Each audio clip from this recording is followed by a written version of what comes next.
Hello student, मेरा नाम रीता जैन है और मैं government GSC PG college Balod से हूँ। और मेरा आज का टॉपिक जो है वो है एमकॉम 4th सेमेस्टर वालों के लिए जो अपना सब्जेक्ट है विपणन के सिद्धांत, उसमें मैंने लेक्चर तैयार किया है जिसमें मेरा आज पार्ट 2 है। यूनिट 4 का पार्ट 2 पढ़ेंगे अपन। पार्ट 1 में मैंने आपको बताया था कि प्राइस डिसीजन क्या होता है, उसके इफेक्टिव इफेक्टिंग क्या है। और आज अपन पढ़ेंगे कि जो प्राइस की स्ट्रेटेजी है वो कैसे तैयार की जाती है, मतलब मूल्य रणनीति कैसे तैयार करते हैं। तो आइए स्टार्ट करते हैं आज का लेक्चर। ध्यान देंगे, जो मूल्य निर्धारण है उसकी जो रणनीति है या व्यू रचना है वो कैसे तैयार करते हैं। मूल्य निर्धारण, स्टूडेंट कॉपी पेन लेकर बैठेंगे साथ में आप, और जो मैं पॉइंट बताऊंगी वो नोट करते जाएंगे। मूल्य निर्धारण रीति नीति, रीति एवं उसकी नीतियां क्या। देखिए, जो प्राइस डिसीजन है हमने देखा है, उसको जाना है क्या होता है, कैसे उसको बाजार है, उसकी लागत है, वो कैसे उसमें इफेक्ट डालते हैं। तो आज अपन देखेंगे कि जो मूल्य निर्धारण है उसके संबंध में जो नीति है वो कैसी होनी चाहिए। अगर अपनी जो पॉलिसी है और जो स्ट्रेटेजी है वो सही होगी तो अपन क्या हो सकते हैं, जो कॉम्पिटिटर है उनका क्या कर सकते हैं, आसानी से फाइट उसको कर सकते हैं। लेकिन फिर भी जो है नीति है ज्यादा क्या होती है, उसका जो नेचर है वो स्थायी होता है। अपने को जो नीति बनानी है वो क्या रहना चाहिए, स्थायी रहना चाहिए, और वो रिकरिंग नहीं होना चाहिए, मतलब उसका बार बार पुनरागमन नहीं होना चाहिए। जिसके संबंध में अपन अगर पहले एक बार अनुमान लगा सकते हैं। और जो रीति नीति होती है वो क्या होती है कि बार बार चेंज जो है हो सकती है, जिसके संबंध में जो नीति का निर्माण जो है अपन नहीं किए हैं वो।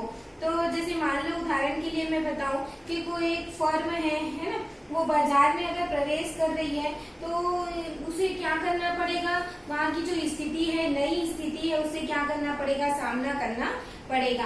अब फर्म जो है, मान लो कोई फर्म जो है बहुत टाइम, लंबे टाइम से चल रही है, तो उसकी जो मूल्य नीति है वो क्या हो जाएगी, अलग बनेगी, और जो नई मूल्य नीति है वो क्या होगी, अलग बनेगी। तो इस प्रकार से जो मूल्य नीति बनाई जाती है, मूल्य रीति नीति तैयार की जाती है। तो उसमें सबसे पहले चलते हैं अपन, जो ऊंची मूल्य रणनीति है वो क्या होता है।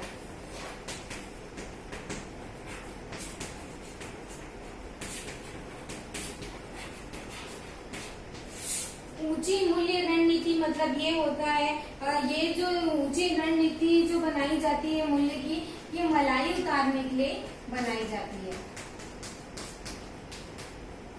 मलाई उतारना, इसका मतलब ये है जो बाजार है ना, उसके लिए जो ऊंची मूल्य रणनीति जो सबसे अच्छी मानी जाती है, क्योंकि जो अभी प्रेजेंट में मार्केट है उसमें ऊंची आय वाले मान लो उपभोक्ता है, तो वो क्या करेंगे, ऊंचे मूल्य देने के लिए भी क्या हो जाएंगे, तैयार हो सकते हैं। और जो सामान्य उत्पाद है उससे अपना क्या हो जाएगा, ये हटके हो जाएगा, ये ज्यादा मूल्य का है, मतलब इसकी क्वालिटी क्या होगी, अच्छी होगी। और इस रणनीति में क्या होगा कि जो उत्पाद है उसका काफी ऊंचा मूल्य क्या है, निर्धारित किया जाता है, जिससे प्रतिस्पर्धाई है ना, वो भी क्या कर सकते हैं, बाजार में जो है प्रवेश करने के पूर्व जो है लाभ सोचेंगे कि हमको बाजार में, इस बाजार में प्रवेश करना चाहिए कि नहीं। तो प्रतिस्पर्धियों के आगमन को भी क्या कर सकते हैं, ऊंचा मूल्य रख के कम कर सकते हैं और उसका सामना कर सकते हैं। तो शुरू में ही उस प्रोडक्ट का क्या है, ऊंचा मूल्य क्या है, रखना चाहिए, जिसे बाजार में क्या कर ली जाए, मलाई उतार ली जाए। इसको मलाई उतारने वाली रणनीति भी कहते हैं। ये जो रणनीति है वो ऐसे उत्पाद के संबंध में विशेष रूप से अपनाई जाती है जो अच्छी किस्म का हो, जो अच्छी क्वालिटी का हो, उसके लिए ये रणनीति क्या है, अपनाई जाती है, और जिससे आसानी से क्या कर सके, वो जो प्रोडक्ट है वो प्रतिस्पर्धा में अपना खड़े उतरे। जबकि जो प्रारंभिक जो मूल्य है उसको क्या कर सकते हैं, अपन बढ़ाकर रख सकते हैं। इसके बाद देखते हैं नीची मूल्य रणनीति क्या होती है। इस रणनीति में क्या होता है, जो वस्तु का मूल्य क्या है वो कम रखा जाता है। तो ये वाली जो रीति नीति है इससे क्या है, विपरीत है ना, इससे विपरीत रीति है। क्योंकि इस स्थिति में क्या होता है, बाजार में प्रवेश के समय तो क्या रखे हैं, नीचे कम मूल्य रखें, जिससे बाजार में क्या कर सकते हैं, आसानी से प्रवेश कर सकते हैं। और ये रणनीति क्या होती है, दीर्घकालीन रणनीति भी हो सकती है, क्योंकि यहाँ पर क्या हो सकता है कि जो मांग है वस्तु की लोच है वो विद्यमान है और वो क्या करेंगे, इसको आसानी से क्या करेंगे, खरीद सकेंगे।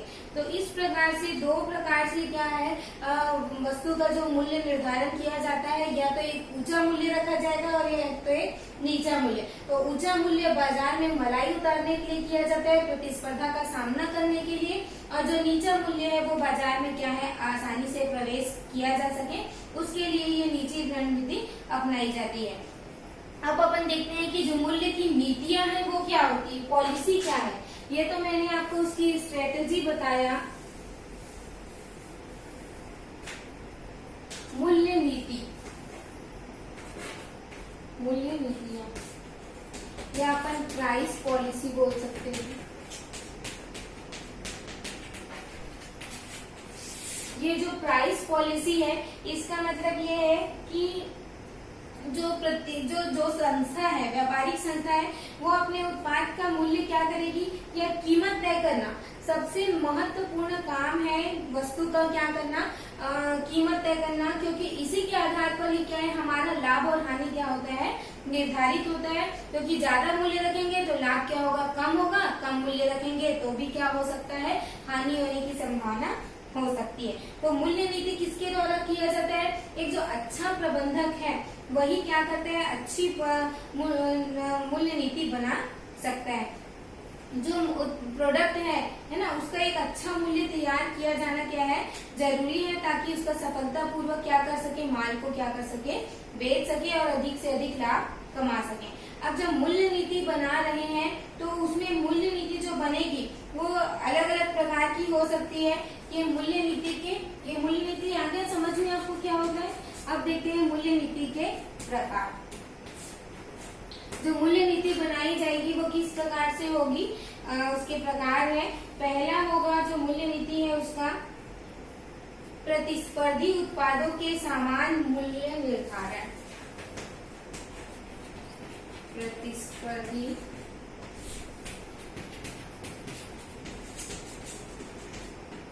उत्पाद के समान, इसका मतलब ये है कि जो इस कंपनी है अपने उत्पाद का वही मूल्य रखेगी जो कौन रख रहा है, उसके प्रतिस्पर्धी अपने उत्पाद का जो है मूल्य रखते हैं। इसमें जो है मतलब ये उन्हीं का ही अनुसरण करेंगे जो उसके प्रतिस्पर्धी अनुसरण करते हैं।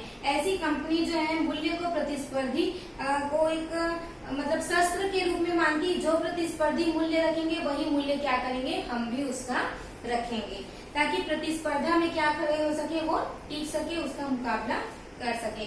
इसके बाद दूसरा है एक मूल्य नीति।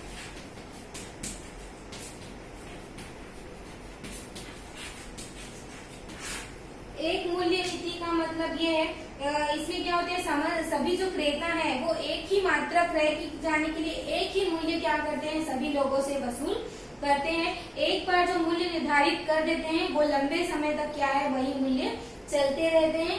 जहाँ तक संभव होता है उनमें किसी भी प्रकार का परिवर्तन नहीं किया जाता। यहाँ तक कि उत्पाद की लागत भी अगर परिवर्तन हो जाता है तो भी मूल्यों में वृद्धि नहीं की जाती, क्योंकि अपन ने इसका क्या नाम रखा है, एक मूल्य नीति, मतलब एक ही मूल्य रखना, एक ही मूल्य इसका क्या करते हैं, निर्धारित करते हैं। भले क्या करते हैं, जैसे मैं आपको एक उदाहरण बताऊं, जैसे पार्ले जी का बिस्किट आता है वो 5 रुपए पैकेट में आता है, 2 रुपए में आता है। 2 रुपए से कभी आपने 3 रुपए वाला खरीदा है क्या, नहीं। भले उसकी अगर उसके जो कच्चे माल की लागत बढ़ गई है फिर भी वो पैकेट को कितने में बेचते हैं, वो 2 ही रुपए में बेचते हैं। उसकी क्वांटिटी को क्या कर देते हैं, कम कर देते हैं। पहले जो जितना मोटा बनता था बिस्किट, अब उससे क्या बना रहे हैं, पतला बना दिए, और साइज उसकी बड़ी थी उसको क्या कर दिए हैं, छोटा कर दिए, क्योंकि उनको क्या रखना है, एक ही मूल्य उस वस्तु का रखना है। भले उसके जो क्वांटिटी है उसमें क्या कर दे, वो चेंज कर दे या उसकी क्वालिटी में फर्क कर दे, बट जो मूल्य है वो क्या रखेगा, एक ही रखेगा। जैसे 2 रुपए है तो 2 ही रखेगा, 5 रुपए है तो वो 5 ही रुपए उसका मूल्य क्या करेगा, रखेगा। इसके बाद है ये भी एक नीति है। तीसरा है मलाई उतारने वाली नीति, ये मैंने आपको बताया है अभी।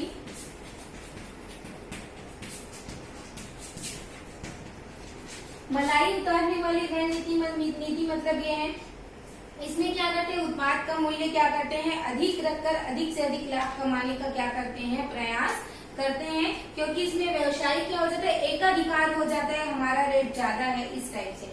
इसके बाद है नेता अनुकरण मूल्य नीति, लीडर प्राइसिंग। नेता अनुकरण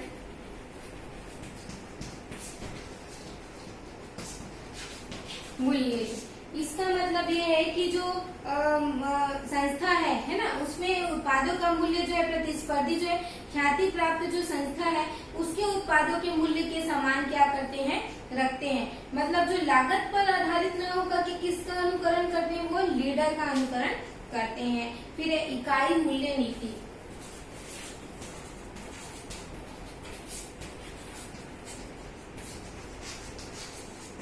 इकाई मूल्य नीति का मतलब ये है, इस मूल्य के नीति के अंतर्गत जो भी उत्पाद है, जो उसके पैकेट के आकार के अनुसार ही क्या करते हैं, उसका मूल्य जो है निर्धारित करते हैं। जैसे मान लो कोई तेल का डब्बा है ना, तो उस पर उसका क्या कर दिया जाता है, मूल्य लिख दिया जाता है और प्रति लीटर के हिसाब से भी उसमें क्या है, मूल्य रख देते हैं।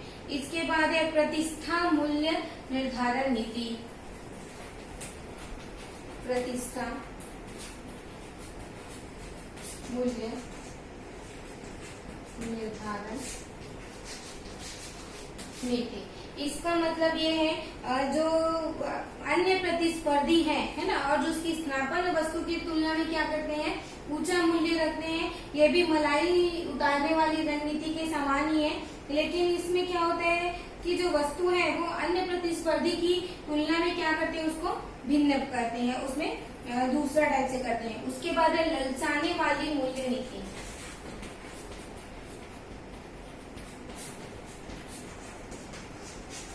ये क्वेश्चन पूछा जाता है एग्जाम में, स्टूडेंट ध्यान रखेंगे मूल्य नीति क्या होती है और उसके कितने प्रकार की मूल्य नीति होती है।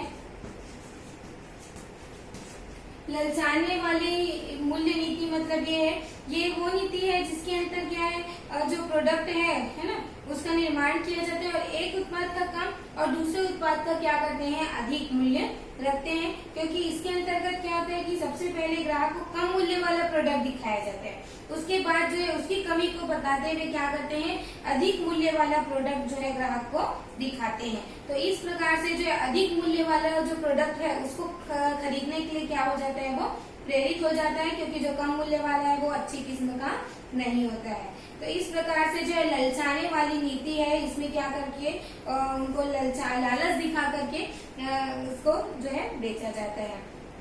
इसके बाद है मूल्य रेखा नीति।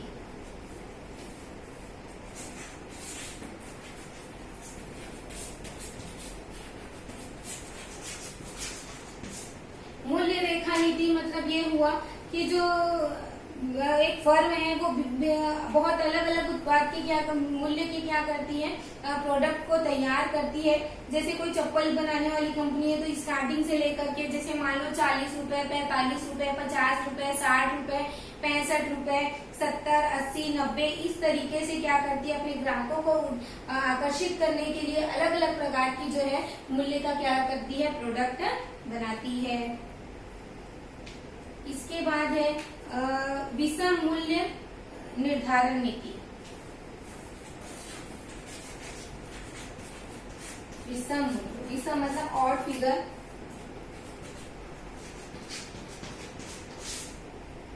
इसका मतलब ये है कि मूल्य का जो प्रयोग किया जाता है वो उसका संख्या क्या रहता है, ऑड रहता है। जैसे क्या होता है, जो प्रोडक्ट है उसको 400 के जगह पे क्या करते हैं, 399 रुपए में देते हैं, या फिर 2000 का है तो क्या बोलते हैं उसको 1999। तो इस तरीके से भी उनको क्या लगता है, उसका प्राइस जो है वो कम लगता है, क्योंकि ऐसा करने से क्या है, गणना करना कुछ क्या हो जाता है, बढ़ जाता है उनका काम, है ना।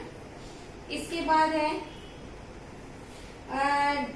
डबल मूल्य निर्धारण नीति। डबल मूल्य निर्धारण डबल मूल्य निर्धारण मतलब ये होता है कि इसके अंतर्गत जो विपणन करता है एक ही वस्तु का क्या करता है, दो अलग अलग मूल्य पर क्या करता है, उसको माल बेचता है। एक ही बाजार में एक ही वस्तु के क्या करते हैं, दो मूल्य को अलग अलग ब्रांड का प्रयोग करके उसको क्या करते हैं, बेचते हैं। तो इस प्रकार से जो ये मूल्य निर्धारण की नीति है वो उसके जो है अलग अलग प्रकार से उसको क्या करते हैं, बेचते हैं और बाजार में क्या करते हैं, प्रवेश करते हैं। ये है मूल्य निर्धारण क्या होता है, मूल्य निर्धारण की रीति नीति मैंने आपको बताया और ये मूल्य निर्धारण की नीति। इसके बाद देखते हैं कि ये जो मूल्य निर्धारण अपन कर रहे हैं, उसकी नीति बना रहे हैं, उसके उद्देश्य क्या है।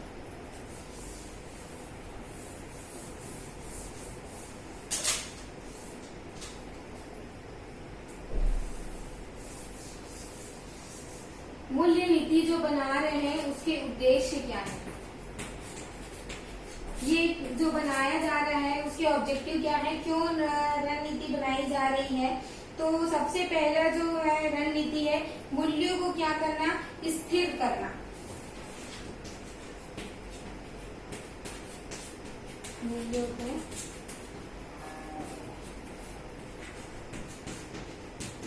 स्थिर करना।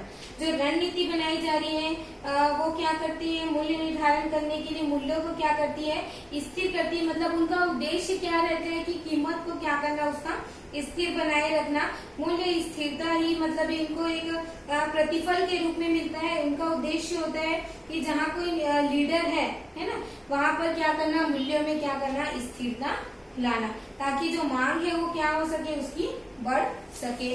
इसके बाद है प्रतिस्पर्धा का सामना करना और उसको रोकना।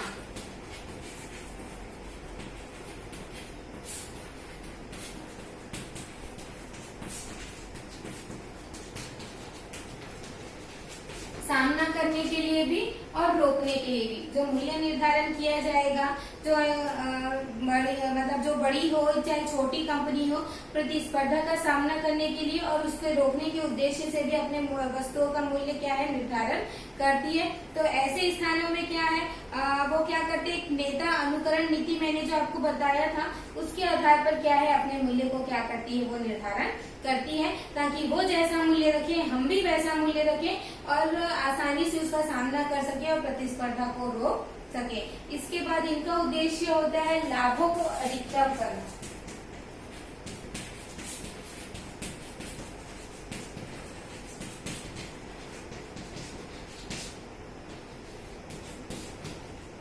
ये जो बनाती है लाभों को अधिकतम करने के लिए भी मूल्य निर्धारण किया जाता है, क्योंकि इनका उद्देश्य ही क्या होता है कि जो अपना लाभ क्या हो सके, अधिक से अधिक बढ़ सके। सभी कंपनियां उसी लिए काम करती है ताकि हमारा क्या हो, लाभ ज्यादा से ज्यादा हो और साथ ही साथ विक्रय की मात्रा में क्या हो, वृद्धि हो। अब लाभ बढ़ेगा तो विक्रय बढ़ेगा, विक्रय बढ़ेगा मतलब क्या होगा, लाभ बढ़ेगा। विक्रय की मात्रा में वृद्धि। अब विक्रय की मात्रा कैसे बढ़ेगी मूल्य निर्धारण से, उनका ये लक्ष्य होता है कि विक्रय की मात्रा को क्या कर देते हैं, एक बार निर्धारित कर देते हैं कि हमको कितना प्रतिशत क्या करना है, माल का विक्रय करना है। तो जिस प्रकार से वो मूल्य रखेंगे उस प्रकार से उनके विक्रय में क्या होगी, वृद्धि होगी। तो एक जो प्रबंधक है वो बिक्री की मात्रा में वृद्धि करने के लिए कई प्रकार की क्या करता है, छूट देता है और कई प्रकार की स्ट्रेटेजी तैयार करता है, जिससे क्या हो सके, हानि उसकी कम हो सके और उसका लाभ क्या कर सके, बढ़ सके। इसके साथ उनका उद्देश्य होता है मलाई उतारना। मलाई उतारने के लिए भी क्या करते हैं, और अपना जो है बाजार में प्रवेश करने के लिए बहुत ऊंचे मूल्य पर क्या करते हैं, वस्तु का मूल्य जो है वो निर्धारण करते हैं। साथ ही साथ बाजार में प्रवेश करने के लिए भी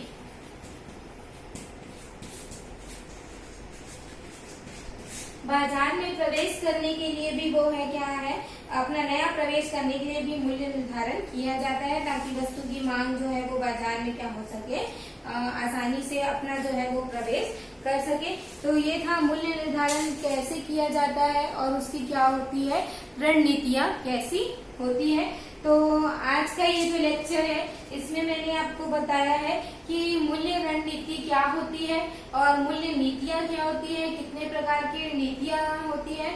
जैसे मलाई उतारना, बाजार में प्रवेश करना, एक मूल्य नीति, और इस प्रकार से मैंने आपको उसके पूरे प्रकार बताए हैं। और यह है मूल्य निर्धारण का क्या उद्देश्य होता है, क्यों मूल्य निर्धारण किया जाता है। तो इस प्रकार से मेरा वीडियो आपको पसंद आया होगा तो जरूर लाइक करें और अपने दोस्तों के साथ भी शेयर करें।